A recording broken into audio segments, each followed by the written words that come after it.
What is going on, everybody? It is Alex coming back at you with another video, and today we are going to be taking a peek at the brand new 2-round PFF mock draft. So if you guys are new, feel free to like, comment, subscribe, do that fun YouTube jazz, and of course join the Discord. There's a lot of links down below, Twitter especially. I have stuff there all the time, so feel free to interact with me there.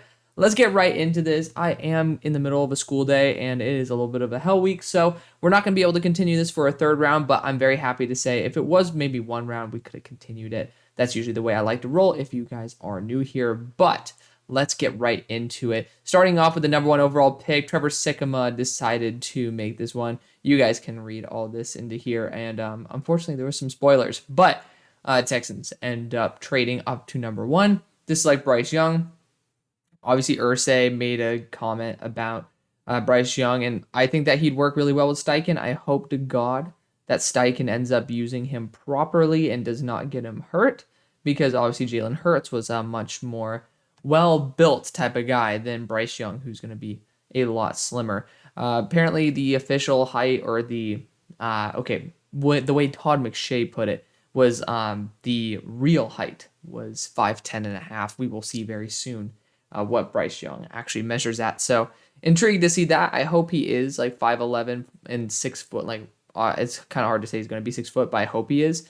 If he is, then obviously he's the number 1 pick. But there's a lot of teams that might be very scared of a small quarterback. I don't think I would be. It just depends on the draft capital you have to pay to get up to 1. Number 2, the Texans going C.J. Stroud. It's tough to say that that's going to be the case when obviously CJ is pretty much he's partnered with the same agent that Deshaun Watson is.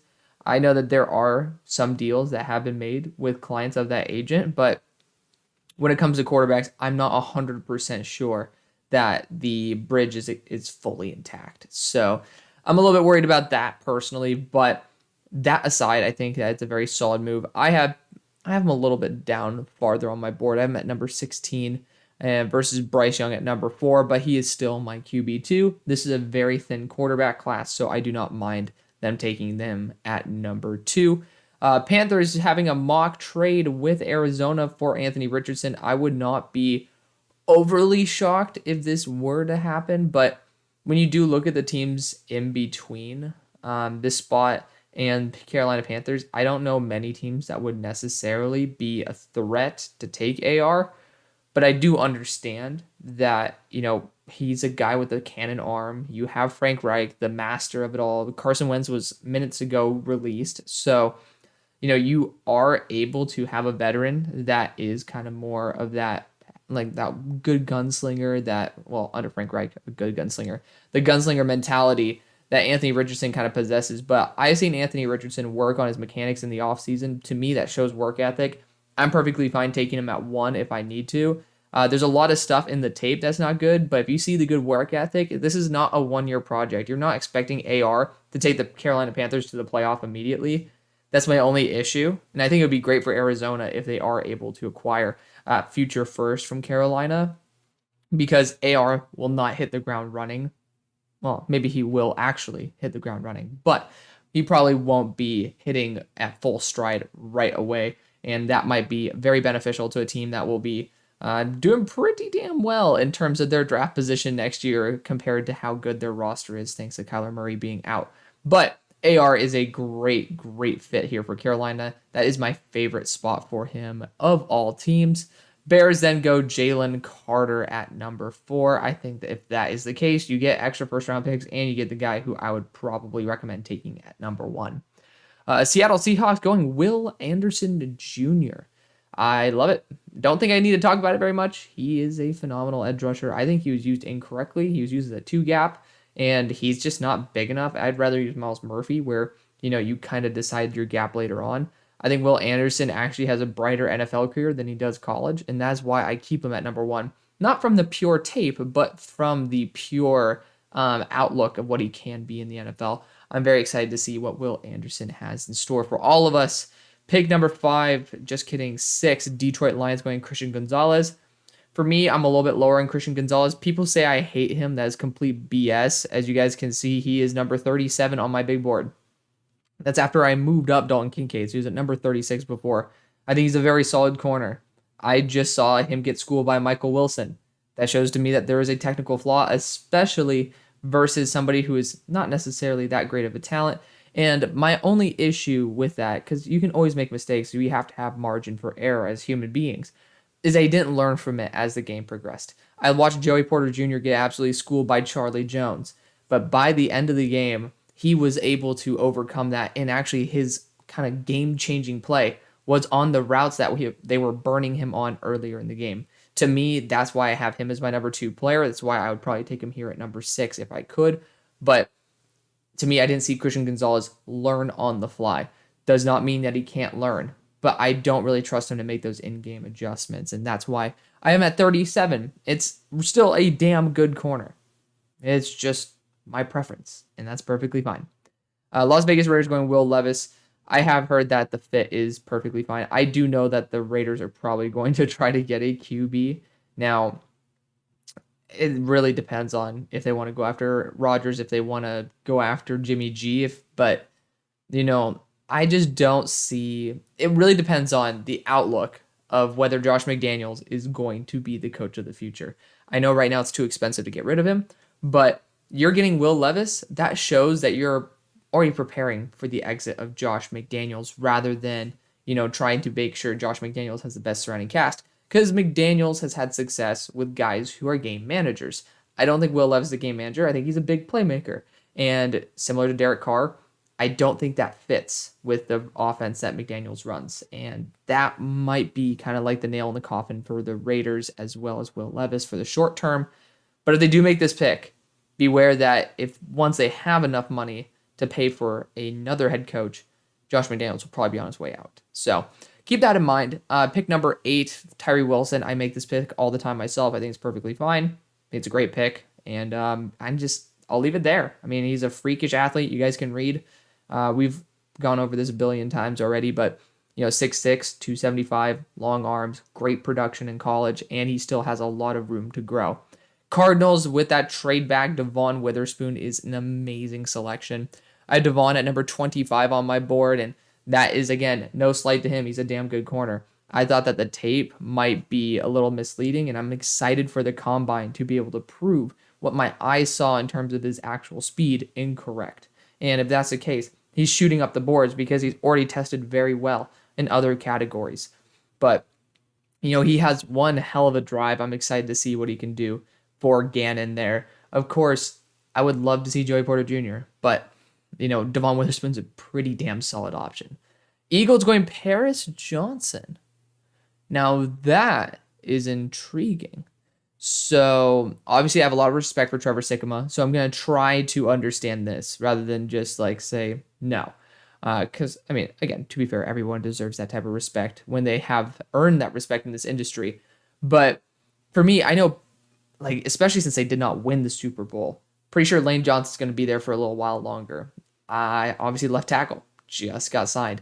I don't think you're going to put a 6'6" tackle that's looked at as a true tackle at guard. I don't know if that's necessarily going to be something that makes Paris Johnson very excited if he has to end up playing a guard role.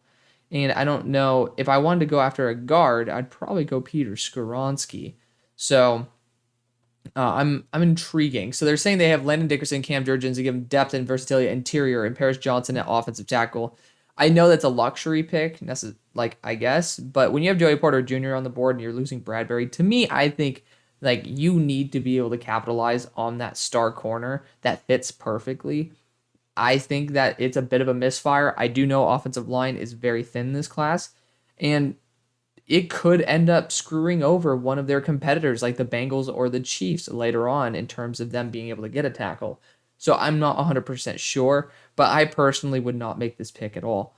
Titans then going Peter Skoronski. It's intriguing to see if he actually plays tackle. His arms look too short to initiate contact versus guys with better length.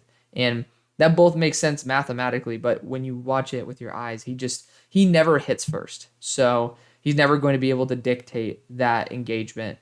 To me, that scares the hell out of me if you're going up against a very long edge rusher. We'll see what happens. But obviously I have Peter Skoronski there at number 6 on my board. I still believe in him totally to be a 15-year starter, just probably not an offensive tackle. Texans then going Quentin Johnston. I mean, I hope D'Amico Ryans does try to look at an offensive focus and then maybe use his expertise later on.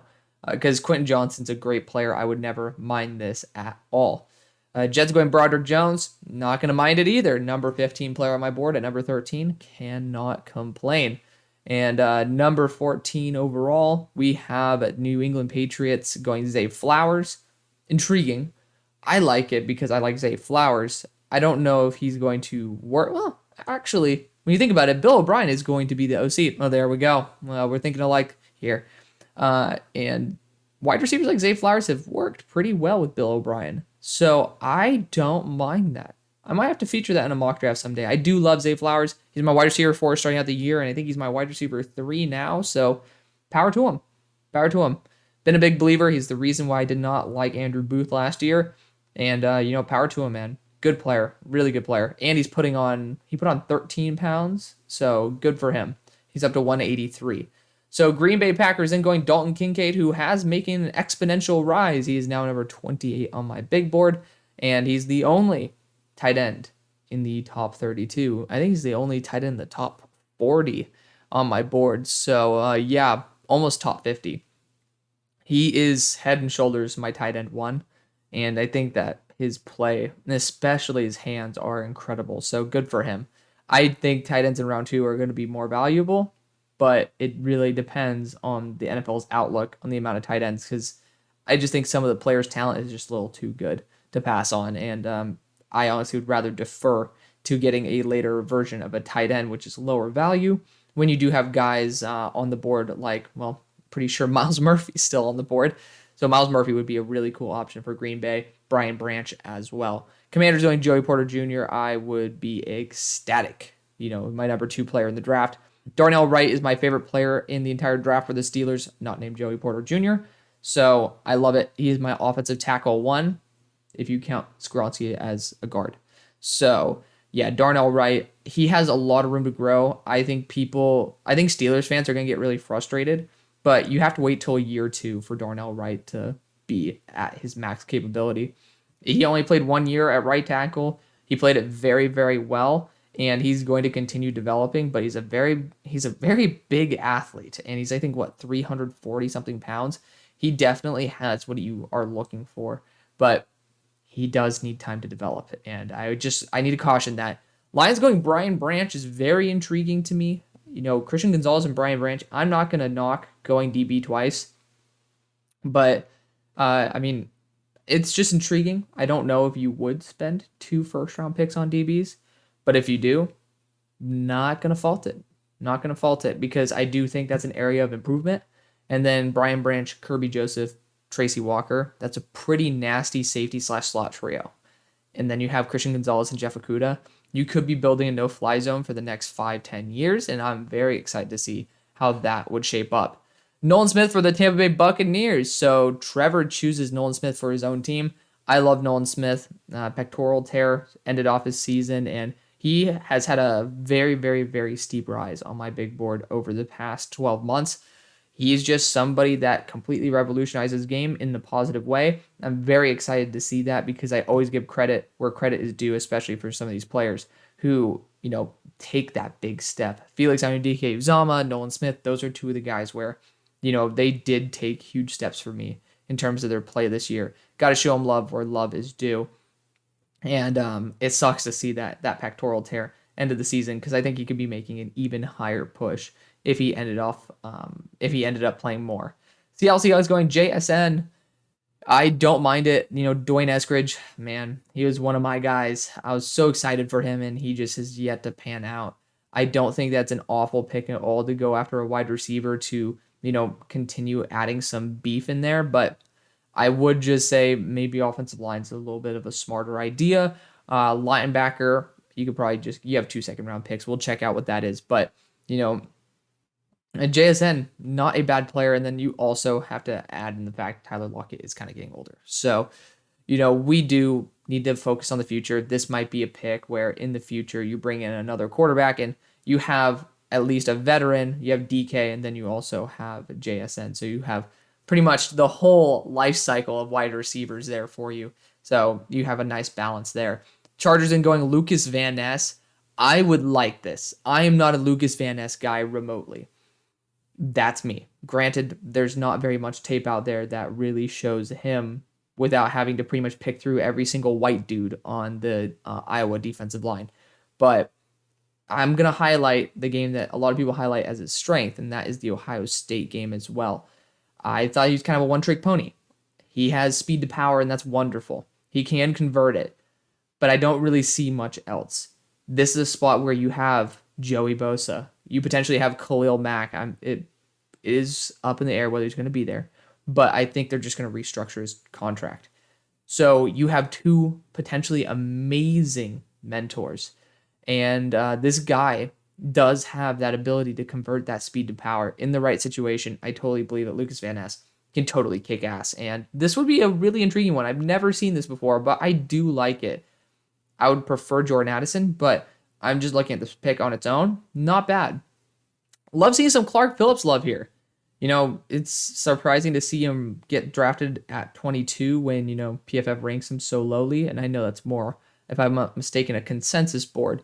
But I love Clark Phillips. He's a really good player. And I don't know if Baltimore is necessarily looking for someone of Clark Phillips' size.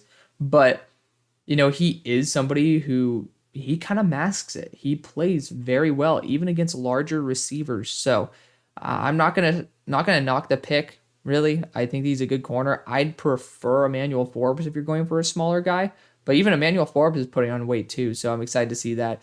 Deonte Banks, I just did a video with Broshmo earlier, and Deonte Banks was what he selected for the Vikings.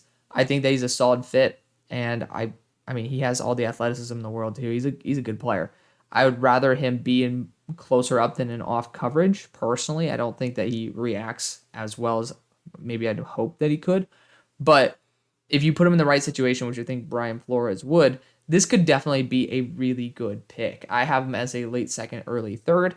And again, in the right system, I'm more than fine moving that up around if he does end up fitting. Pick number 24, Jaguars going Michael Mayer. It doesn't exactly fit my idea of what they're doing with Evan Ingram, who had a lot of success there. But it's tough to draft for the Jags in the first round. I'll be the first to admit it. It's probably my least favorite team to draft for in general. I would prefer going after a boundary corner or a slot corner here, and slot's not very valuable. So I'd rather go after a boundary corner myself, but I don't think Michael Mayer is too out of the question. He's a good blocker. Doug Peterson loves his tight ends as well. Of course, we don't know if Evan Ingram's there. I think they'll tag him, but we'll see. Giants then going Jordan Addison. It is absolute perfection. I don't need to talk about that one very much. Cowboys, Bijan. It's interesting because Elliott is just not the same man that he was, and it sucks because he's like the one jersey that I actually have not named Micah Parsons. I promise you I'm not a Dallas Cowboys fan. I'm a Steelers fan, but I do have a Micah Parsons Penn State jersey because that's kind of badass. But I do have one NFL jersey at my disposal at this moment. It's Ezekiel Elliott's from his rookie year. He's just not the same guy. Tony Pollard, I don't know what's going to happen with him. But if you do want to look at Bijan, it's not a bad option. I would personally go Emmanuel Forbes. I love Emmanuel Forbes, and I'm just going to continue pounding that idea. But again, some people are just going to disagree with that, and that's perfectly fine. So I think Bijan Robinson is not awful as a backup option for someone like Emmanuel Forbes. I do see guys like Anton Harrison who could end up being the long-term option over Terrence Steele at right tackle. Could be a guard in the short run. That's where I would lean as well. But Bijan, not too shabby. Bills going Osiris Torrance getting offensive line is never a bad thing for the Bills. Glad to see that he is not a top 20 ranked player because I don't have him anywhere near there either, if I'm not mistaken. But the Bengals then going Anton Harrison is perfection. I love it. Great idea. He's played both left and right tackle. So, you will definitely be able to, use that capability to go elsewhere. Pick number 29, Saints going Miles Murphy. Oh, I forgot about that. Oh, that hurts. Yeah, I mean, it kind of sucks to see him fall. He's nothing eye-opening in the past year. Like, he's not been that guy versus Boston College last year in 2021, or I guess 2 years ago now, where he's literally trucking over Tyler Vrabel, and like absolutely looking like a force to be reckoned with. He was my number one player for a long time. I still have him as a top 5 dude, but I'm trying to play devil's advocate here. He is not popped off the way that maybe we all thought he should have. So I understand if he does fall, that's why, or if there's injuries, but I still think he's going to be an absolute monster. I still do. I just hope that, he bounces back and performs better in the NFL, because it is a lot of mouths to feed there on that Clemson front, and I hope that's the reason why. Eagles and Kalijah Cansey. I did a walk the mock last night, and Kalijah Cansey was my second first round pick, which I traded back, so technically he was a second round, but my second pick was indeed Kalijah. I think that he'd be a great complement to Jordan Davis, and I just don't know if Milton Williams is going to be the long-term option, even though Milton was my guy when the draft was coming around. Chiefs going Will McDonald, ditching the larger edge rush style. I personally would caution more towards a heavier player because of Spag. He just likes those bigger dudes, but Will McDonald is a very freakish edge rusher. When it started out the year, I said that he is like 80% of Kayvon Thibodeau. I'm pretty sure that's a pretty accurate comp. Iowa State was just not great at using their edge rushers properly. And it was not a very good look for that DC when you do have guys performing better outside of your defense than inside. So Will McDonald definitely could take that meteoric rise. Steelers then going Keely Ringo. We got offensive tackle. We got a corner. I think that is key. That is nice. I'd personally also go DeJuan Jones for the Chiefs. But Texans then going DeJuan Jones, not too shabby at all. I think that's a great long-term option, and he might need one more year of development. Cardinals going Keon White. I dig it. I really like that. So good for the Cardinals right there. Colts then going Matthew Bergeron. They did not end up giving that second round pick. I don't know if I think Matthew Bergeron or like offensive tackle needs to be the focus here. I personally would go after someone like Alusagun with probably like my third round pick, because I think that's just better value of realism. But Luke Whippler would be a great option for me right there. John Michael Schmitz as well. I'd prefer to fix the guard spot and then continue letting that left tackle spot develop. Los Angeles Rams going Drew Sanders. I don't think he's an edge linebacker, even though he did play it at Bama. I think he's going to be a really, really damn good linebacker, and I think he has the smarts to move to Mike if he wants to. But yeah, he's probably like a Sam blitzing linebacker. I love Drew Sanders. He's my linebacker one, so cheers to him. I think the Rams could definitely use some consistency there after losing Bobby Wagner. Seattle Seahawks, Emmanuel Forbes. He's my big draft crush. I love Emmanuel Forbes. I guess a lot of other people love him too, but not many people have him as their corner too. I think he's going to be phenomenal. Raiders going Trenton Simpson. I am totally on board with that. Linebacker is a way that I love to go for the Raiders. Cardinals then going Steve Avila. I do think that there's a lot of momentum for Steve Avila being a top pick. I didn't think that he was that polished. He's a big dude. I didn't think he was that great overall, but I do understand that in realism, sometimes things make sense to other people that don't to you, and maybe I'm wrong on it. Steve Avila, offensive line is definitely a position I would go after for the Cardinals, just probably not that player. Saints then going Luke Musgrave. I do not mind that. He could be a game-changing weapon for you, and I love going after some game-changing weapons for New Orleans. Tennessee going Jalen Hyatt, so sticking in Tennessee, love it. I think Jalen Hyatt's an absolute lock to the Titans if he is there. Just adding that speed dimension definitely is big. Browns then going Keanu Benton. I'm fine with that. I would love to see Perrion Winfrey take that step up because his pass rushing upside to me reminds me a lot of Brian Breezy, which we haven't even seen yet, which is intriguing. But I think Keanu Benton could be a really nice compliment to Winfrey there. So very excited to see what that would bring in terms of that duo. Jets going B.J. Ojolari, who I have as my number 7 player in the draft. I'm a huge fan of B.J. Ojolari. Of course, that is subject to change with more tape study. Falcons going Antonio Johnson. I need to study the Falcons roster a little bit more myself before commenting on whether they need a safety or not, but I'm never going to shame them from going defensive back because 1, they get hurt all the time. 2, we're in a passing league, so more DBs, the better. Green Bay Packers going Sidney Brown. I love Sidney Brown, so you kind of flipped it on me. You decided to go Kincaid 1, Sidney Brown 2. I love Sidney Brown. Great player. He's not yet factored into my board yet, but he's going to be up there for sure. I would not mind him going at the end of the first round. New England Patriots then going Cody Mauk. That kind of checks out with Bill Belichick, but I'd probably look for someone a little bit larger. I don't think Cody Mauch is going to be a tackle with his arm size. And his play style seems a little bit more like a guard, but very excited to see what he could be in the right hands.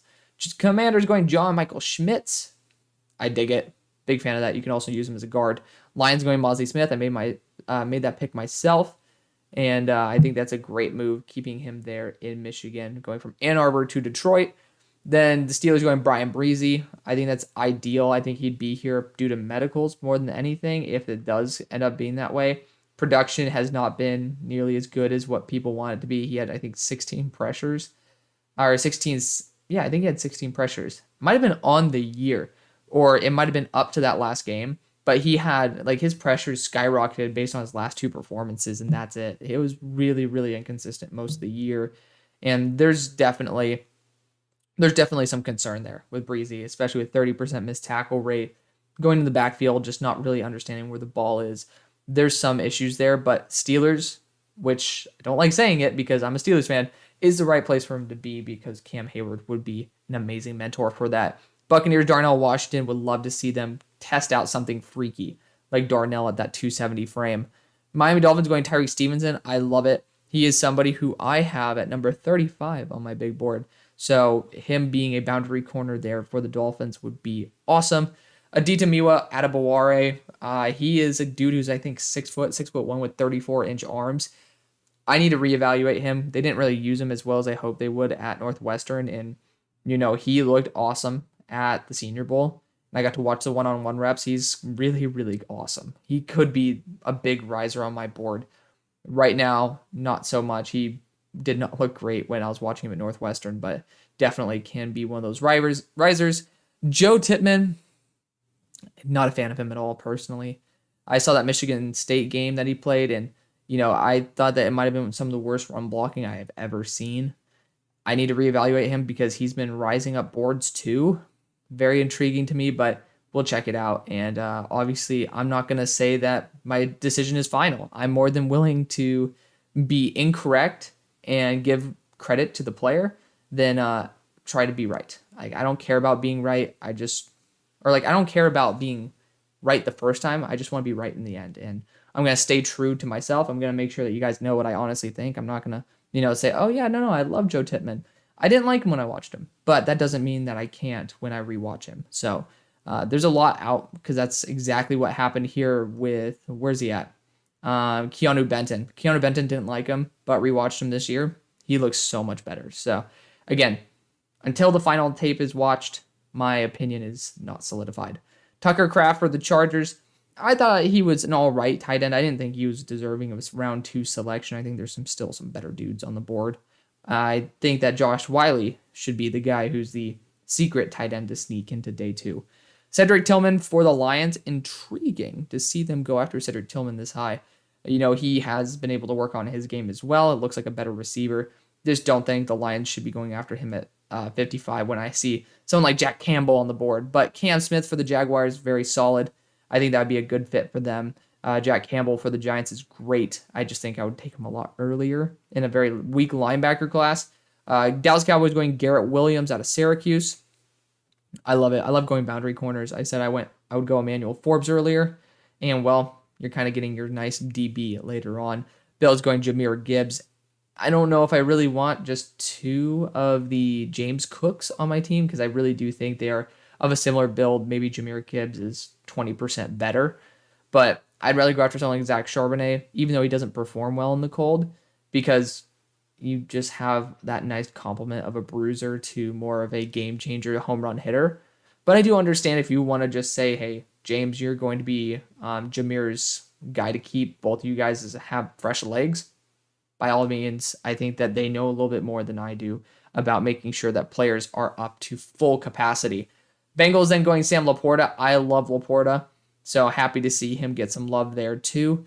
Felix Anudike-Uzomah to the Panthers. I'm more than fine with it as well. He's actually number 10 on my big board. So someone who I don't give enough love when I do talk about him.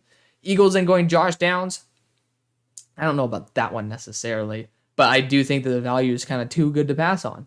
So, it's not a bad pick at all. I'm just trying to muster exactly his role. And, it's actually, the more I think about it, I do like it. I was just maybe hoping for like Tank Dell in terms of that burning speed. It depends. I think Josh Downs actually might test in the 4.3s. If he does, perfect pick. Love it. But if he tests like 4.45 and below and he's just really good with his 3-cone, maybe you'd want to look at more of a depth piece or a speed piece, a deep threat. Then Kansas City Chiefs ending off with Devon Achane. So it's interesting to see him and Pacheco back there battling it out. I would have hoped for an edge rusher or a defensive interior or offensive lineman at that point. But that is going to be the video. Thank you guys so much for watching and supporting as always. See you on the far side. Peace.